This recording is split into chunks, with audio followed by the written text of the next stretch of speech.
Hi, I'm Tammer Hi. Fakhry, and I'm here to talk to you about real estate because real estate's awesome. Emotional, damn it.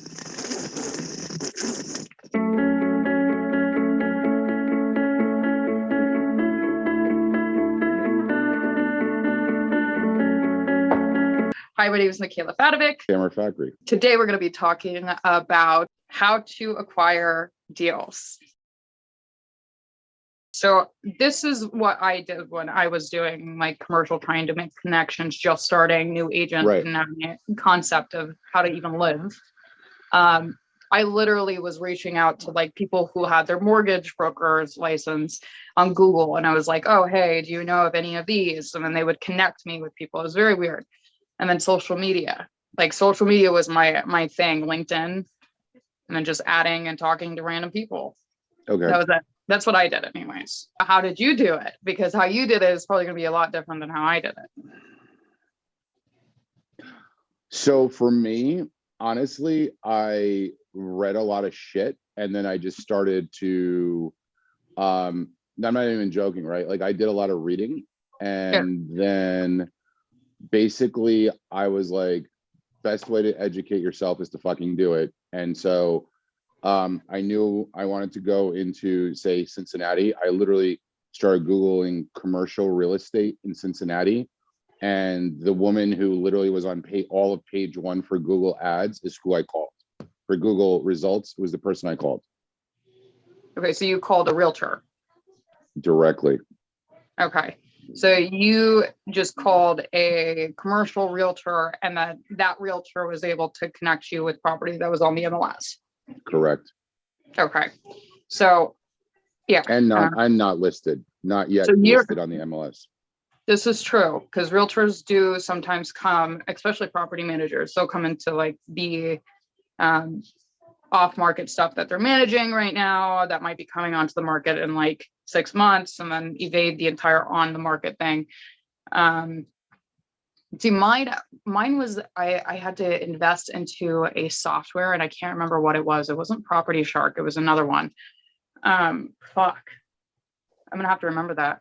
To remember because the way that I got into it is so much different than you because you're coming from a like buyer perspective, right? So no license, even though you do have your license, but you're coming from like the I'm gonna buy something today perspective, whereas I was coming from the I need to connect with real estate investors perspective of like an agent, broker with no experience. I literally was like cold calling people.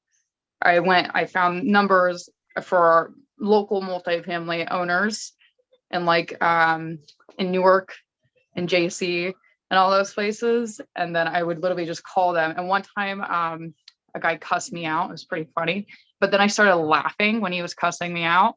And then all of a sudden that opened the door and I flew over there and I started walking all of his multifamily properties. You know, it's funny because honestly, for me, it's like I said, I had been investing for years, right? I bought houses, I had townhouses, condos, yada, yada, yada. And all I did was like, I'd buy them and I'd rent them, right? Actually, the first 2 properties I ever bought were investment properties after I got out of college. I didn't even buy my own first house until after that. So that's where I started. And then I knew that from, again, my research, my reading, shows like this one, keep watching.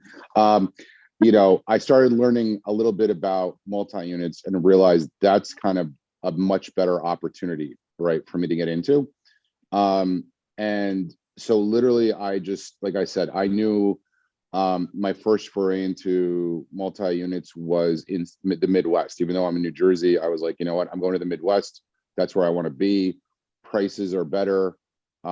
It's more affordable. It's less demand in that market. And so I knew that since I had talked to another friend of mine who was in the business, he's like, look at Cincinnati, there's an opportunity there.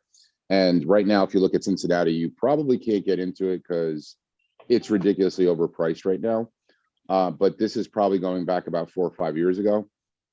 And like I said, I literally Googled commercial real estate agents And the woman I found was literally all of page one of Google. She was all of, like, the first page. She was like, out of the 30 listings, she was probably 20 of them. So I picked up the phone, I called her, didn't answer, of course, because out of area phone number.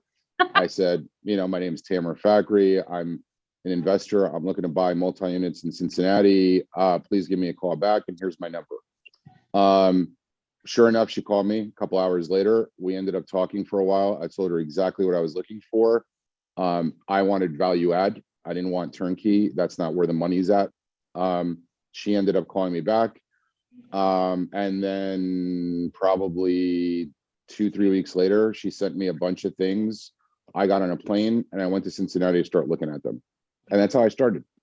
That was it. That was it. And then I have since bought several things in Cincinnati. I have since sold those things in Cincinnati. I've syndicated in Cincinnati, right? But the interesting thing is, I still now have that same network locally, right? So I do now look for New Jersey properties. I have realtors I talk to that are commercial realtors. They understand that I'm serious and that I really do actually invest in things. And that's important, right? Because you don't, like, realtors, the last thing commercial realtors ever want to do, or realtors in general want to do, is waste their time with someone who's not going to buy something. Like, oh, I'm a tire kicker. Yeah, I mean, come on, right? Tire kickers. So when they know you're serious and that you're actually interested, they will start to send you things. And I know for a fact, right? So again, speaking from the commercial folks I deal with, they don't mind the no, right? Like, no, this is not the right thing for me, but it's the no with the why is it a no, right? Like, no, this isn't the right thing because I know this is overvalued, or no, because The numbers it's not don't work. exact, the numbers don't work, or it's not the right opportunity, or there's no value add opportunity. Whatever it is, the no is, that's okay. Excuse me, but just make sure you are saying why the no is the no, right? So that they can start to refine what they waste your time with and what they waste their time sending to you. So, but that's it. Yeah. And then, then there's always the money part of it, but that we'll talk about that later. This is true.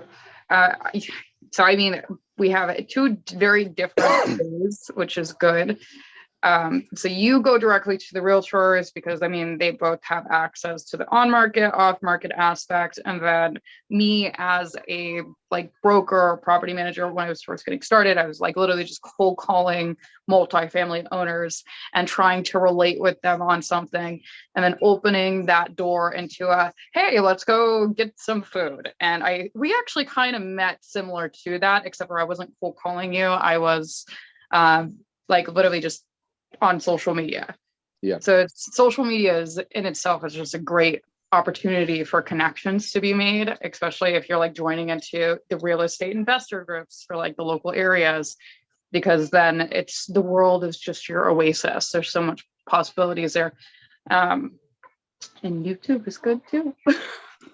Yeah. I will say this about the investor. So it's interesting about the social media thing. I think it really does open up opportunities for the network. I don't think you're ever going to really find a deal on social media, right? Not my for you. luck. Not for you. For me. For you, yes. Yes. Okay. From a realtor and a management perspective, absolutely. But as an investor, no, you won't, because a little secret that everyone says, but it's very true. If the deal is being advertised somewhere, it's not a good deal. Yeah. No, it's not a good deal. It's usually for a home buyer rather than an investor. Times out of 10. Yeah, no, it's definitely as an investor, right? Especially when you're talking about multifamilies. The reality is you want the off-market deals, or you want the deals that are being shopped around, quote unquote, they are listed but not really out there, right? And that's kind of where you're going to find your opportunities. If it's on the MLS, or if it's on LoopNet or any of those places, forget it. If someone is advertising it on social media groups, and I'm probably in about 20 of them, it's probably a daisy chain of about 30 people advertising literally the exact same deal. And if it was such a good deal, it wouldn't have to be out there to be advertised. Yeah, that's true. Yeah, because usually people snag it up as soon as they see it. And it's being like privately marketed. I used to be in like all of these wholesaler emails, and I would get the same property at like 10 different price points. Yeah. Marked up 5,000, 10,000, 15,000, This one's 10 50,000. million. This one's 22. I'm like, it's the same property. How the hell did it just double in price? We used to make fun of those too. It was always fun. Always a waste of time whenever you were like trying to actually go to the source to actually get the deal. But So let's talk about that. Going to the source to get the deal. How do they do that? What's the best way for them to do that? Because for me, like I said, it's realtors who know you're serious. And there's no such thing as cheating on your realtor when it comes to commercial. I probably have about 20 different commercial realtors I work with. Commercial, not residential. You're my only residential person. But you know, residential. no, seriously. And the other thing is, I think, and we didn't mention this, when you're talking about multifamilies, again, not talking about 5 units, 6 units. I'm talking about you're getting into 20, 30, 50, 100 unit buildings. You got to be ready that it's not necessarily going to be in your backyard, right? It's not going to be in your local market. You got to do your market research, and we'll talk about that later. But you got to know your market that you want to be in. You got to understand why you want to be in that market, and then you got to connect with multiple commercial people in that market. So I did work with one woman in Cincinnati, but I did work. She's the only one I bought and sold deals through. However, I did have about 7 other commercial folks I was in contact with constantly over there to try to find other deals. Yeah. I think that having like 20 different realtors, and I know like the realtors are going to hate me for saying this, but like having 20 different realtors is always great when it comes to finding a good deal. But having one good property manager is the best. Like for that general area. And of course, you know, I always hated that. Whenever I would talk to all the commercial guys and they'd be like, 50 other realtors would be involved. And I'm like, well, this is a waste of my time. If I don't find that perfect deal, then I'm just running in a circle. And unfortunately, that's why a lot of realtors don't last in the commercial world, just because of that. But as an investor trying to find a deal, this is great. Talk to every single freaking realtor that's out there. Talk to every single brokerage that's out there. And like get your word and your name and your phone number out to as many people as possible, and even to wholesalers too, because believe it or not, but if you go to a wholesaler that's direct to the seller, then you can also find a great deal. Like wholesale deals come to my email that are actually good deals. It's just a matter of validating that it's not a daisy chain for 50 other people. So how do you, let me ask you this, because I have tried to deal with wholesalers in the past. And again, generally you're talking about daisy chains. So haven't really had experience with it, but how have you, I know you've worked with them in the past. How do you feel is a good way to figure out if they're legit or they're just, riding the train with everybody else? So it comes with time and making connections. So my way to kind of figure it out is I would just start asking questions. And if they didn't have a lot of answers for me, or if they couldn't ask the seller directly, if they're like, oh, well, let me ask my partner, like that's a red flag. That usually means that they're not direct. That means they have to go through 10 other people. But once you start to become more known in that like world, right, you start to be connected to everyone. So you're going to get the same deal 10 times from 10 different people, but you're able to kind of source out who sent it first because of the price point. Price point is going to be on the lower end when it's directly from that direct wholesaler, instead of being daisy chained. And responses are going to be quicker. You're not going to wait a full day to get a response if you're connected to the person who's direct to the source. And I've actually had situations where I would go and give an LOI on a property and the seller would call me. Letter of intent, for those who don't know. So the seller himself, like I had this guy in New Jersey, he's an asshole, but he had this huge portfolio and he ended up going around the mortgage people who had connected us, and they were wholesaling the deal. It was actually a mortgage professional wholesaling it. And he just cut them out completely, called me and was like, let's cut out the middleman, So sometimes you'll even get people doing that just directly, right? And I always think it's best to just, if you're interested in a property, submit the LOI and put your branding on everything, because if you ever get somebody that's like that, your information is there. They don't have Right. to contact the person who's helping them connect us. They just call us directly. At least that's what I used to do anyways. It works, but it takes a while. It's not just going to come naturally, You're not just going to find out whether or not you're in a daisy chain immediately when you're just beginning. It's going to be like after 6 months of ongoing connection being established and doing thorough research and validating ownership through like county appraiser websites in Florida, for example, then, it only comes with a time. Yeah, the other thing I was going to suggest too, in terms of being able to find opportunities, is talking to outside management companies, right? So outside management companies that are third-party providers to the owners, right? Whether they happen to be real estate agents or brokers, or they're just purely a management company, and obviously that varies state to state. But they tend to know when the owner is getting ready to sell before the owner sometimes will approach a broker to sell the deal or whatever, or someone else to do it for them. So, or advertise it themselves. So they're always a good source for you to try to find opportunities as well.